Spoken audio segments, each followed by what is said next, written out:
Whew. Guys, I think I may have overdone it this time. Recent record pickups video. Let's get into it.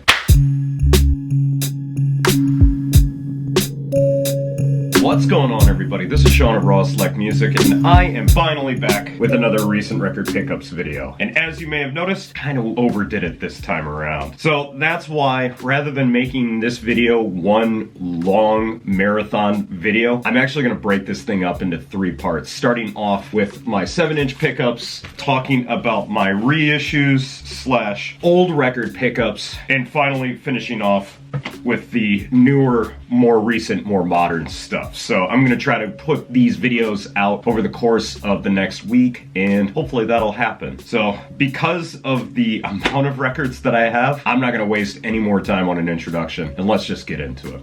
So right off the top, on a recent trip down to Tokyo, stopping in at a disc unit, I managed to come across one of my favorite record labels. This is Dynamite Soul, and I picked up 4 more releases to add to my already existing collection of Dynamite Soul records. I'm not going to talk about these guys in this video, as if you've been watching this channel, which you should, you will notice that I've already done a video talking about all 4 of these records, so I just wanted to highlight them and then let you know, if you haven't checked out that Dynamite Soul video, please go back and check it. Moving on from there, we got Volcano Capaci, released on Funk Night Records. I found this in Tokyo, despite the fact that I had it on my Jet Set wish list for a while. While I was there, I saw it in Disc Union for dirt cheap. Decided to pick it up because this record has a ginormous drum break on it. And as soon as I placed an order for more records from Jet Set, I knew I needed to pick up a second copy, because this track, PCH 76, is just nothing but one of the hardest hitting drum breaks I have in my collection, which is why I knew I needed to have doubles of this.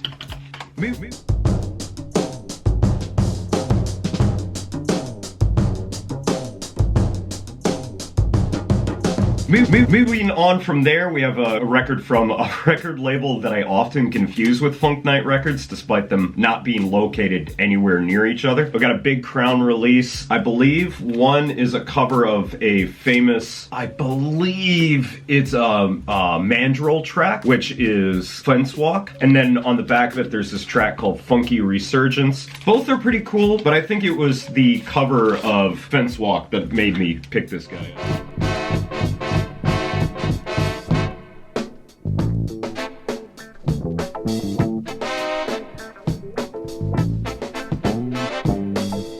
If you're familiar with the song Fence Walk, it's a pretty faithful cover. It's kind of a little bit too close to the original, but when I was in Disc Union and I came across this record, I think it was only like 500 yen, so it was pretty easy to splurge on this. And at the end of the day, I'm happy with this record and definitely recommend that you give this guy a listen. Whenever I'm down in Tokyo, one of the other record labels that I'm always looking for is these guys right here. I ended up finding 2 Jazzman tracks. This one I was unfamiliar with, the Sandy and Matue's The World, but on the back of it, there's this track right here, the Trininka's Remember Me, which for my sample savvy heads will know this sample immediately, as Jurassic 5 used it in their quality control intro from the album the same name. I already have a copy of this track through the Numero Group Omnibus box set, but I didn't really know anything about this track, and it's a nice little jazzy funk up-tempo number. I sort of bought this blindly, and after listening to it, I'm really glad that I picked this guy up.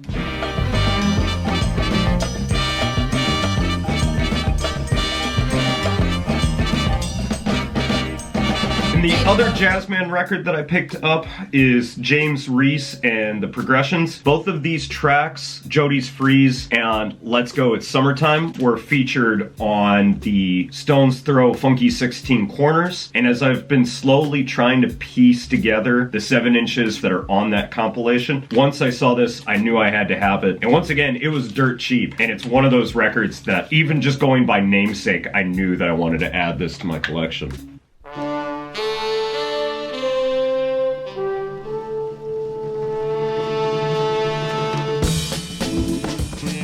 continuing with Jazzman label. This is their offshoot subsidiary label called Funk 45. I ran across 2 records from it. One that I saw years ago on Jet Set that's been sold out for the longest time. The Hatch by the TMGs. I just picked this up because, one, I don't run across records from this label all that often anymore. And Funk 45 is just one of those record labels that almost always puts out unquestionably good funk and soul stuff. And most of this stuff that they put out are really hard to find records. So if you ever run across any Funk 45s, definitely pick them up because they're totally worth having in your collection.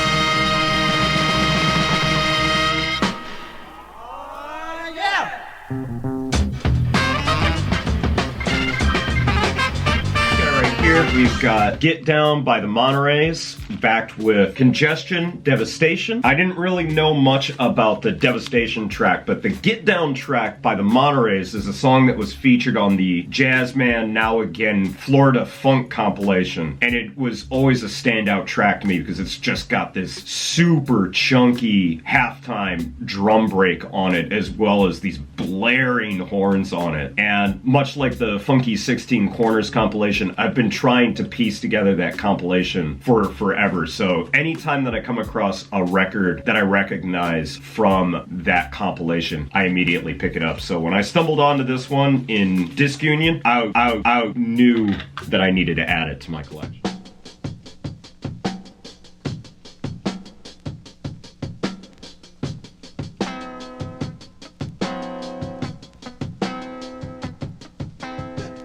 So keeping in the theme of DJ Shadow and Cut Chemist, since I did that Freeze video a little while back, and this one's not from Freeze, but it's actually from product placement, and it was one of the standout moments from the product placement DVD. This is James and Bobby Purify, I'm Your Puppet. It's mostly some Northern Soul kind of shit. DJ Shadow is cutting up 3-inch records of this. Unfortunately, I couldn't find a copy of the 3-inch, but having this on 7-inch was definitely very welcome, as I absolutely love this track. There's something really sing-songy and just undeniable about this song.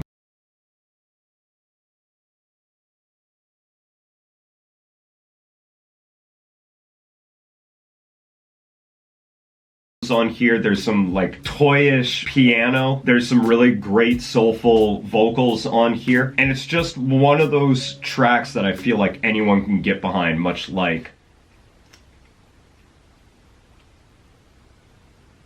what was the name of that fucking record? It's just one of those tracks that I feel like everybody can get behind. And actually, I played it at an event recently, and everyone kind of went apeshit as soon as I dropped it. Yeah, this is just one of those records that I highly recommend. If you see it, pick it up. And I got it for really cheap. It was only like 500 yen, so shouldn't be too expensive of a record if you do run across it. Speaking of product placement, I finally found a copy of The Road, and conveniently, it was also backed with a copy of Duracha's Ghetto Funk. I've wanted this record for a while, ever since I saw it on product placement. It was just one of those undeniable funk tracks with its opening drum break and beautiful rallying horn lines that I knew that I wanted to have in my collection. I generally try to avoid picking up bootlegs, but I ended up giving this one a listen at the store and was quite surprised to find out that it has halfway decent sound quality. So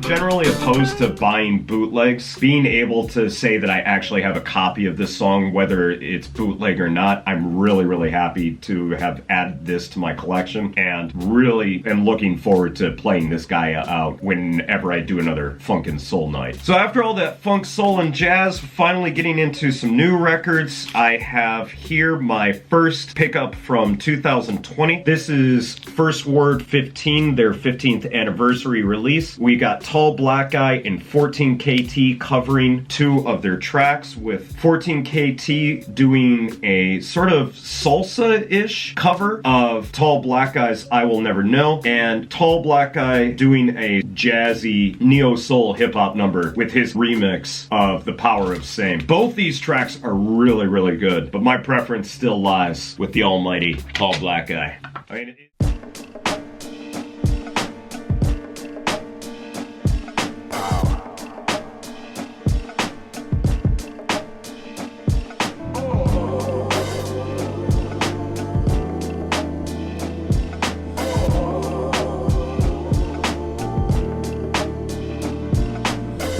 it's exactly what I thought it would be. It's 2 really solid tracks from Tall Black Guy and 14KT. This thing is sold out on Jet Set at least 2 separate times now, so it's becoming increasingly harder and harder to pick up. So if you do get a chance, pick this guy up and you will not be disappointed. I only can hope that at some point these 2 will collaborate, put out a full project together, because I think that would just be the most blissful thing ever if that were to happen. And finally, we have another record from 14KT, this time from his Solid Gold 7 series, a series where 14KT takes known and lesser known tracks and gives them a little bit of a new coat of paint, courtesy of his own style of production. This one right here is Nass Understanding, and man, 14KT just goes to town on it. It's one of those records that makes you wish that Nas would use a producer like 14KT instead of the garbage that he usually uses for most of his records. But don't take my word for it. Let's give this guy a listen.